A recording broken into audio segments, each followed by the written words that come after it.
among families. This election is critical because whoever gets into office is going to reshape the family, just like we have been reshaped even this year. Remember when marriage was redefined? I mean, these kinds of things are important when we are going to the polls to vote, guys, because we want to make sure that we get someone in there that has the voice of the people.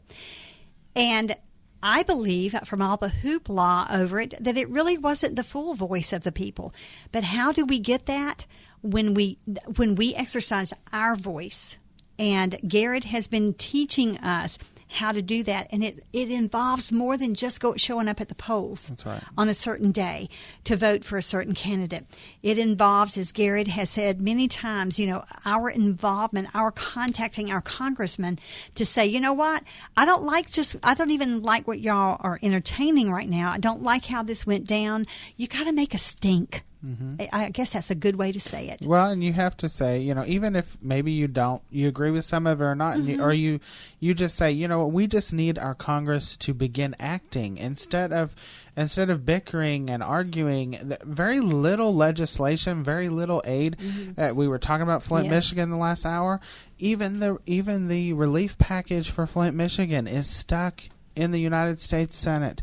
I mean, this should not be. It will be for a long time. Yes. We know that. Yes. The grinding wheels of Congress irritate me to death. I Yes. mean, nothing gets on my last nerve like that. And it just is most irritating that they just seem to sit there and they grind and grind and grind. The axe never gets sharpened. That's right. Never. I don't get it. But, so that is why I bring this kind of program to you, because you should know, you should be concerned about, this political election at every level, at the presidential level, the congressional level, the state legislature, your county councilmen, commissioners, every your judges, mayors, whatever. Whenever you have an opportunity to vote, if you fail to do so, shame on you. But anytime something that comes up that really irritates you, that is not right, is not godly, then you let your congressman know.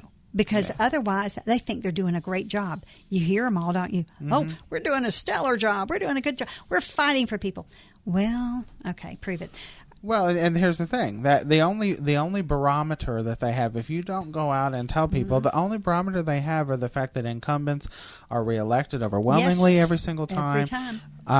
It says you've done a good job. Is what it says. You get a star. Yes, and that's exactly what we're saying mm-hmm. to them. If we don't, and like I've said before, you're not going to agree with one candidate 100% of the time, and you shouldn't. You don't want that, but you need to be involved in telling them, listen, I may not agree with this and this, but we need to come up with some middle ground here, and let's go ahead and act on a situation. Amen. And when you were talking about the family, the bickering in the family, I've said this for a while. The beauty of our American democracy and the freedoms that we have that have been paid for mm-hmm. by men and women in uniform is the fact that we can have our opinions. Bernie Sanders, Hillary Clinton, John Kasich, Ted Cruz, Donald Trump, and anyone in between has the right to have their own opinion, has the right to state it. And that's a beauty of what we have mm-hmm. here, because it is... So far. Yeah, because we're on a foundation of a Judeo-Christian value in this country that you have of freedom. And we, and families need to understand, we're going to disagree. We all have valid opinions on issues. Yeah. And even, I tell you what, the thing that bothers me more, I am better planned if somebody comes and tells me I'm going to vote for the opposite candidate because of this issue, this issue, this issue. If they can tell me those issues, I'm going to say to them, thank you for being educated and being mm-hmm. voting on those issues. I'm more upset if that, well, it just doesn't matter to me. I'm not going to be involved. I'm not going to listen to the issues. I'm not going to vote. Take that for the beauty that it is. And then see if you can find the middle ground. And pray. Yes, do a lot of praying. Or, when someone says, well, I don't really know anything about him, but it seems like everybody else is voting for him. That too. Yes. It's just, the thing to do. All right, so... And while we're talking about that, let me just offer to you listeners, you wonderful listeners of WFIA, Tony Evans has written a book, How Should Christians Vote? It is available for you free of charge. If you will go to WFIAFM.com, WFIAFM.com, and type in the keyword vote, VOTE. That's all you have to do. And you will get a copy of that book. And I would encourage you to do so, especially, guys, you on the Indiana side. Mm-hmm. The election's coming up for the president, mm-hmm. of course. But this is for any office, But and you on the Kentucky side, you've got a congressional one coming up. May 17th. May 17th. Democrats, you have That's a presidential right. You've already primary. voted for your president, unfortunately. Well, Democrats haven't. But Democrats haven't. True. Yeah. Yeah, but Republicans you have. Yeah, so, you don't get to vote again for that. Mm-hmm. But, all right, so, talking about, and we probably don't have time to get into all of this right now, but Bevan got his budget done. Bevan had a budget deal that came out. He stood his ground. The Democrats in Frankfurt were, really pushy. They wanted all this funding. They wanted that. What they did is he said, you have this deadline. You need to stay here and do the people's work.